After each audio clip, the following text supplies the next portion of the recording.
오늘은 부활주일입니다. 부활이 뭐라고 하는 것은 다 아시라고 생각되어서 따로 설명드리지 않겠습니다만은, 그러나 부활을 맞이하는 자세는 사람들 사이에 분명히 차이가 있습니다. 첫 번째 부류의 사람들은 부활의 사실을 믿는 정도가 아니라 부활을 생각하면 기쁘고 즐겁고 뿐만 아니라 어떤 알 수 없는 힘, 능력이 느껴집니다. 저 같은 경우는 어제부터 괜히 기분이 좋습니다. 왜 기분이 좋은가 하고 생각해 보니까 예수님이 부활하셨다고 하는 이 사실 때문에 기분이 좋은 겁니다. 그리고 제 손이 불끈불끈 쥐어지면서 야, 이 하나님의 능력, 이런 느낌을 계속 갖고 있었습니다. 뭘 어떻게 한 건 아니에요. 그러나 이런 느낌과 생각이 저를 지배하고 있는 걸 느낄 수가 있었단 말입니다. 두 번째 부류의 사람들은 여기까지는 가지 않더라도 예수님의 부활 사실을 의심 없이 믿는 사람들입니다. 그리고 이렇게 예수님의 부활 사실이 의심 없이 믿어지는 사람은 자기 자신도 죽은 후에 다시 살아날 것을 믿습니다. 더 정확히 표현하면 믿어집니다. 여러분, 내가 믿는 것과 믿어지는 것은 조금 다릅니다. 믿어지면은 그 사람은 흔들리지 않습니다. 그래서 어떤 시험이 와도 그 진리, 그 사실을 붙들고 놓치지 않습니다. 그러나 내가 믿는 것은 시험이 좀 강하게 오면은 흔들리기 시작합니다. 베드로가 다 주를 버릴지언정 나는 주를 버리지 않겠나이다 하며 예수님의 앞에서 큰 소리 쳤던 것이 바로 이 내가 믿은 믿음입니다. 그러나 그에게 성령이 임한 후에는 달라집니다. 유대 종교 지도자들이 베드로와 요한을 잡아다가 위협합니다. 도무지 예수의 이름으로 말하지도 말고 가르치지도 말라. 그때 이들의 대답이 이러하지요. 하나님 앞에서 너희 말 듣는 것과 하나님 말씀 듣는 것과 어느 것이 옳은가 판단하라. 우리는 보고 들은 것을 증거하지 아니할 수 없다. 죽음이 두렵지 않다는 겁니다. 왜요? 이제는 주님의 살아계심을 그들이 확실히 알고 죽음 뒤에 놀라운 세계가 있음을 그들이 정말로 믿기 때문에 죽음이 두렵지 않은 겁니다. 이처럼 부활의 사실을 삶 속의 힐링으로는 느끼지 못하더라도 예수님처럼 자신도 다시 살 것이라는 부활의 사실을 굳세게 믿는 이런 부류의 사람들이 있습니다. 세 번째로는 예수님의 부활 사실은 믿는데 이거야말로 믿어지는 게 아니라 믿는 겁니다.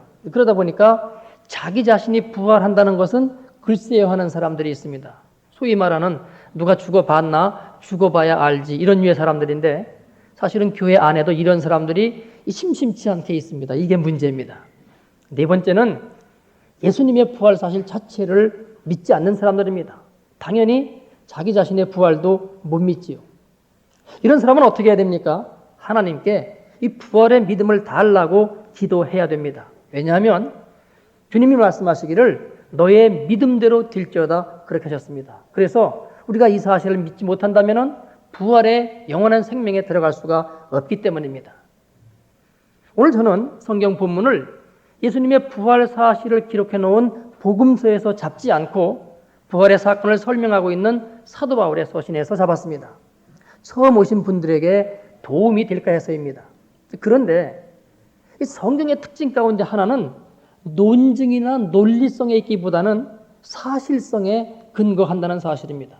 예를 들어서 창세기 1장을 보면은 하나님이 이 세상을 창조하신 사실을 논리나 논증으로 증명하려고 하지 않습니다. 그냥 태초에 하나님이 천지를 창조하시니라 이렇게 기록하여서 사실 그대로를 선포하고 있습니다.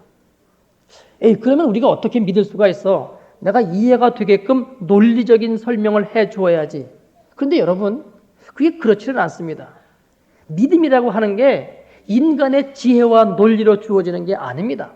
그냥 하나님이 그 말씀 자체로 그 말씀이 믿어지게끔 역사하십니다. 그 참 묘한 하나님의 방법이에요. 그래서 믿음은 하나님께 속한 것이지 인간에게 속한 것이 아닙니다. 오늘 세례 받으신 분들 본인이 믿어서 구원받은 게 아닙니다. 언젠가 믿음이 들어왔어요. 들어왔으니까 믿는다고 고백을 한 것이지 믿음이 안 들어왔으면 믿는다는 고백을 할 수가 없는 거란 말입니다. 이제 오늘의 말씀을 보겠습니다. 50절입니다. 형제들아 내가 이것을 말하노니 혈과 육은 하나님 나라를 유업으로 받을 수 없고 또한 썩은 것은 썩지 아니하는 것을 유업으로 받지 못하느니라. 여러분, 하나님의 나라가 무엇입니까? 하나님이 다스리는 나라입니다. 근데 그 나라는 정치적 형태의 나라가 아닙니다. 우리의 마음을 다스리고 우리의 삶을 다스리고 나를 총주관하는 그것이 하나님의 나라입니다. 그렇기 때문에 이 나라는 국적이 달라도 신분이 달라도 아무런 관련이 없습니다. 주님이 통치하시는 그 가운데 들어가기 시작하면 다 하나님의 백성이 되는 겁니다. 그런데 여러분, 우리의 마음이 내 뜻대로 다스려지던가요? 이게 안 됩니다. 우리의 삶이 내가 결심한 대로 나아가지던가요? 안 됩니다. 내가 나를 다스릴 수가 없습니다. 지금 그래서 혈과 육이 살아있는 한은 내 속에 하나님의 나라가 이루어질 수가 없습니다. 그러면 지금 혈과 육이 의미하는 바가 뭡니까? 내가 살아있는 겁니다. 내 자아가 살아있는 겁니다. 그러나 혈과 육이 죽은 사람에게는 자기가 없습니다. 그러니까 내가 살아있어서 내 힘으로는 나 자신에게 하나님의 나라를 이룰 수 없다는 겁니다. 그래서 네 힘으로는 하나님의 나라에 들어갈 수 없다는 겁니다. 그리고 이 말을 다시 한번 풀이하는 것이 썩은 것은 썩지 아니하는 것을 유업으로 받지 못한다는 겁니다. 우리의 몸이 훗날 다 썩지요. 어제도 제가 토요일입니다만 이장하는 분이 있어가지고선 이장하는 거 가서 집례를 하고 왔습니다. 여러분, 흙 속에 가서 3년 있다가 나오면은 흙밖에 남는 게 없는 겁니다. 다 썩기 때문에. 그러나 하나님의 나라는 마음속에 이루어지는 나라이기 때문에 썩어 없어지는 나라가 아닙니다. 영혼이 깃들어 있는 마음은 썩을 수가 없는 겁니다. 그렇기 때문에 썩는 이 몸으로는 하나님의 그 영원한 나라, 썩지 않는 나라를 유업으로 받을 수 없다는 겁니다. 그래서 그 다음 51절 말씀은 이렇게 기록되어 있습니다. 보라, 내가 너희에게 비밀을 말하노니 우리가 다 잠잘 것이 아니요 마지막 나팔의 순식간에 호련히 다 변화하리니. 성경은 믿는 사람이 죽어 있는 상태를 잠을 자고 있는 것으로 표현합니다. 그렇다면 언젠가는 다시 깨어날 것이 전제되어 있는 거지요. 그런데 이 잠자던 사람들이 마지막 나팔에 순식간에 호련히 다 변화한다고 합니다. 여기 나팔은 하나님의 심판이 임할 때 울려지는 나팔입니다. 그래서 성경의 맨 끝에 있는 요한계시록을 보면은 이 세상의 마지막 때에 7번의 나팔이 울리는데 그 마지막 7번째 나팔이 울려 퍼지면은 죽어있던 사람들이 순식간에 호련히 다 변화한다는 겁니다. 어떻게 변화되느냐? 52절입니다.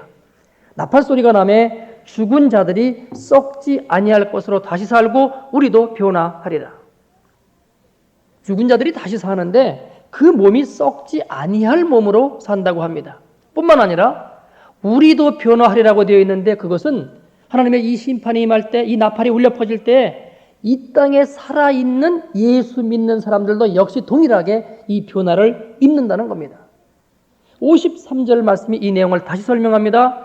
이 썩을 것이 불갑을 썩지 아니할 것을 입겠고, 개역개정판 성경은 반드시 썩지 아니할 것을 입겠고, 이 죽을 것이 죽지 아니함을 입으리로다.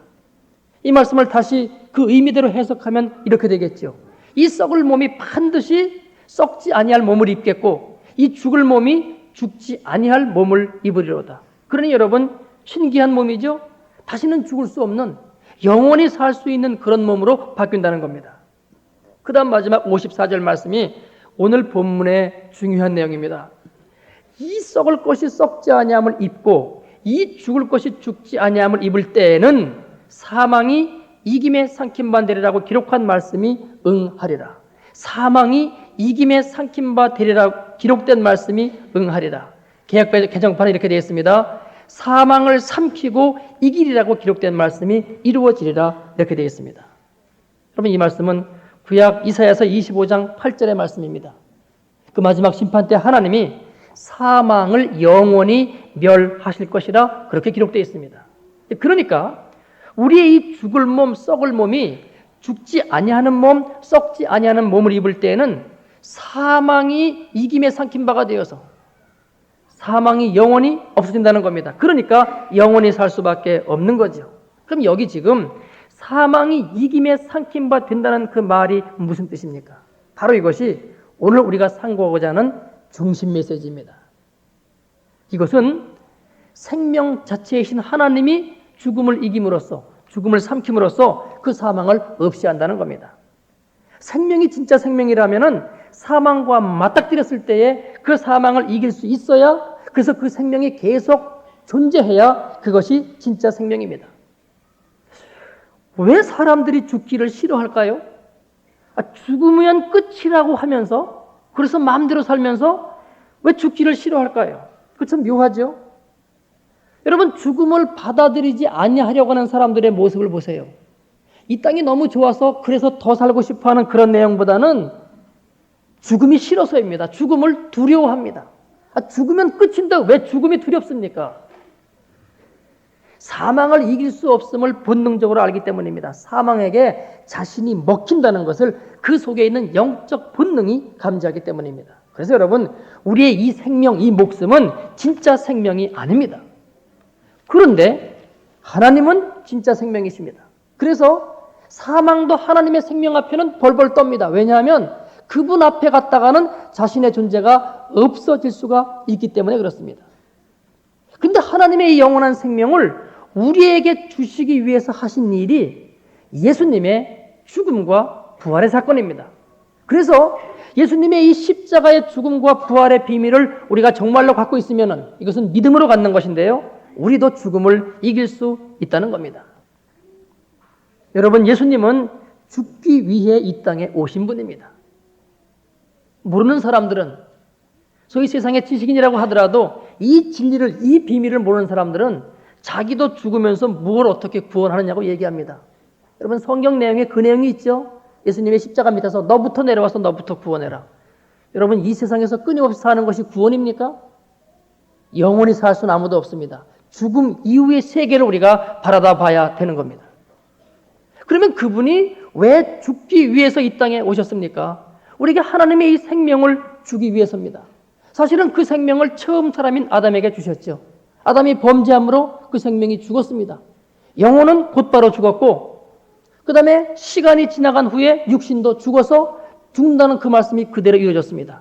근데 육신을 늦게끔 죽게 하신 이유가 있습니다. 그동안에 그 영혼을 살리기 위해서입니다. 우리는 아이를 낳으면은 생명이 태어났다고 좋아합니다만은 그 안에 하나님을 아는 하나님의 생명이 없으면은 사실 그것은 하나님 보시기에는 산 아이가 아니라 죽은 아이입니다.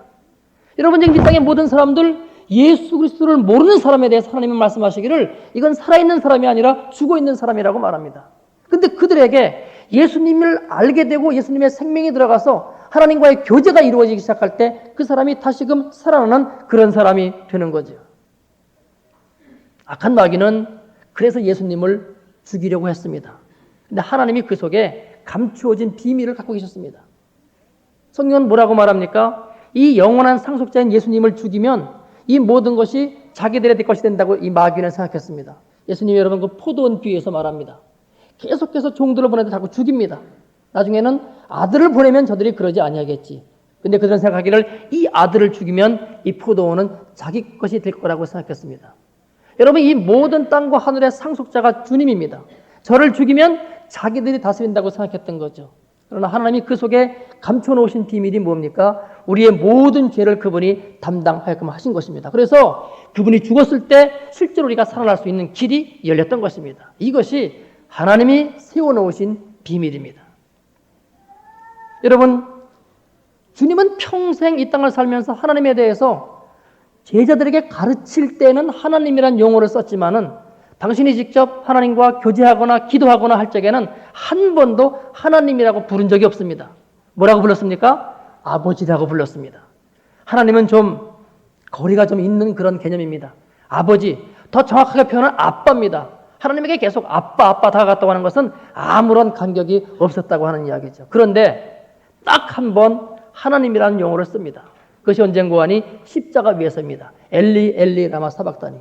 나의 하나님 어찌하여 나를 버리시나이까. 그때까지는 아버지였어요. 사랑의 하나님으로 계속 다가갔었는데 여기는 공의의 하나님입니다. 왜? 우리의 죄를 실제로 그분에게 쓰이고 그분을 죽음으로 이끄셨기 때문에 그때는 공의의 하나님의 모습으로 나타납니다. 거기서는 아버지라고 부를 수가 없는 겁니다. 그러니까 거기서 나의 하나님 어찌하여 나를 버리셨나이까. 실제로 그 아들을 버렸고 그 아들을 죽이셨습니다. 그런데 여러분, 하나님이 그 아들을 사망에 매이게 할 수가 없었습니다. 왜요? 당신의 뜻을 온전히 따라서 스스로 목숨을 버렸는데, 그래서 하나님의 계획하신 일을 이루었는데, 여러분 그 아들을 만약에 그대로 사망에 남겨놓는다고 하면은 누가 주님의 뒤를 따라가겠고, 여러분 누가 하나님을 섬기겠습니까? 그분이 하나님의 뜻에 순종했기 때문에 하나님께서 그 생명을 다시금 살리시는 겁니다. 예수님이 그것을 바라보았기 때문에 믿음으로 이 죽음의 길을 갔습니다. 그 순종의 결과 그분이 지금 부활하고 승천해서 하나님의 우편에 계신 것입니다. 우리에게는 이 생명이 어떻게 들어옵니까? 주님의 이 죽음의 사실을 우리가 여러분 믿을 때입니다. 그때 우리 가운데 생명이 들어온 겁니다. 사실 우리에게는 이미 예수님의 이 생명이 들어와 있습니다. 그러나 우리가 한 가지 생각해 볼 것은 뭡니까? 그 생명이 들어와 있는 것으로 만족하지 말고, 다시 말하면 죽은 뒤에 천국 가는 것으로 만족하지 말고, 이 땅에 살면서 하나님의 은혜와 하나님의 능력을 우리가 발휘할 수 있는, 그래서 이 땅을 하나님의 나라로 바꾸는 이 일에 쓰임받는 것이 지금 우리가 나아가야 될 목표입니다. 이것은 하나님의 말씀을 정말로 믿고 나갈 때입니다. 여러분, 우리가 자꾸 정죄를 받습니다. 그러나 예수님이 우리가 정죄받을 걸 다 갖고 가셨습니다. 우리가 죄를 짓지요. 그래서 우리가 정죄받는데 그때마다 우리가 믿음으로 이겨야 됩니다. 마귀는 지금 우리를 정죄할 수가 없습니다. 왜요? 주님이 다 갖고 가셨기 때문입니다. 비유컨대 총이 있습니다. 그 안에 총이 가득 장전되어 있는데 마귀가 그 총알을 다 쏘았습니다. 이제는 쏠 총이 없습니다. 총은 있는데 빈 총입니다. 그 알은 다 주님이 다 우리 것을 다 받으신 거죠. 그렇기 때문에 우리가 정죄함을 받을 때 즉각 반박할 수 있어야 됩니다. 너는 나를 정죄할 수 없어. 내가 물론 죄를 지었지만은 너는 나를 정죄할 수 없어. 내가 예수의 피로 용서함을 받았다라고 우리가 고백할 수 있어야 됩니다. 그리고 말씀에 순종해 나가기 시작하면은 하나님께서 우리 가운데 그 능력을 주기 시작하십니다. 여러분, 그 다음 55절부터 보겠습니다. 사망아, 너희의 승리가 어디 있느냐? 사망아, 네가 쏘는 것이 어디 있느냐? 사망이 쏘는 것은 죄요, 죄의 권능은 율법이라. 죄 때문에 우리가 여러분 문제가 되고요, 율법 때문에 우리가 여러분 정죄함을 받는데 정죄함을 받지 말라는 겁니다. 주님이 다 받으셨기 때문입니다. 그래서 담대하게 이것을 물리치며 나아가야 되는 거죠. 우리 주 예수 그리스도로 말미암아 우리에게 승리를 준 하나님께 감사하노니, 그러므로 내 사랑하는 형제들아, 견고하며 흔들리지 말며 항상 주의 일에 더욱 힘쓰는 자들이 되라. 이는 너희 수고가 주 안에서 헛되지 않은 줄 압니다. 여러분, 예수님이 죄 없이 태어나신 그것만 갖고는 구원의 사역을 완벽하게 이룰 수가 없습니다. 물론 그것이 시작입니다만은 완벽하게 이룬 것은 주님의 뜻에 온전히 순종했기 때문입니다. 그래서 죽었기 때문에 우리의 구원을 이루었습니다. 우리가 이 땅을 살아가면서 하나님의 능력 가운데 붙들리고 이 땅에 하나님의 나라를 이루려고 하면은 예수님이 대신 죽은 것을 믿는 그 사실 하나만 갖고는 부족합니다. 그것은 시작입니다만 그 다음에 뭡니까? 우리가 그 말씀에 순종해야 됩니다. 하나님의 말씀에 우리가 순종하기 시작할 때 우리가 이 땅을 이겨나갈 수 있는 동일한 능력이 우리 가운데 들어오기 시작합니다. 성경은 사실 이것을 온전한 믿음이라고 말하고 있는 겁니다. 그것은 내 힘으로 내 능력으로 하는 것이 아닙니다. 주님이 함께 하시는 그 힘, 그 은혜, 그 능력으로 하는 것입니다. 그래서 성경은 이것을 믿음이라고 말씀하고 있는 것입니다.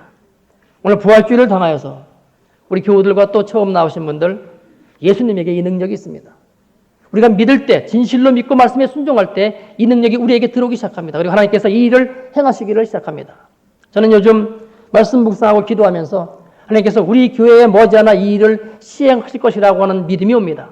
여러분, 함께 이 믿음을 가짐으로써 우리를 통해서 하나님의 놀라운 부활의 능력이 나타날 수 있기를 축원합니다. 기도하겠습니다. 아버지, 감사를 드립니다. 우리는 약하고 우리는 아무것도 아닌 존재임에도 불구하고 주님이 우리의 모든 것을 다 갖고 가셨고, 우리가 지금 또 죄를 범하고 연약한 가운데 있기 때문에 우리가 온전치 못할 때 예수님의 피를, 그 능력을 우리가 바라보면서, 그 은혜를 바라보면서 우리의 죄의 사함을 다시금 고백합니다. 그리고 담대히 주님께로 나아갑니다. 아버지 앞에 간구하는 것은 우리에게 이 부활의 믿음, 부활의 능력을 허락하여 주옵소서. 그래서 우리가 변화를 받고 이 땅에 하나님의 나라를 이룸에 있어서 우리가 주 앞에 온전히 쓰임받을 수 있도록 역사하여 주옵소서. 예수님이 죄 없이 태어나셨지만 하나님의 뜻에 순종하지 않았다고 하면은 우리의 구원자가 될 수 없었던 것처럼, 우리가 예수님의 보혈의 피로 구원받았지만 우리가 이제 믿음으로 하나님의 말씀에 순종하지 아니한다고 하면은 하나님 우리에게 맡기신 우리가 다 할 수 없는 것임을 아버지 고백하오니, 이제는 우리가 말씀에 순종해 나갈 수 있는 그러한 마음의 결단과 그러한 믿음과 그러한 능력을 허락하여 주옵소서. 예수님의 이름으로 기도하옵나이다. 아멘.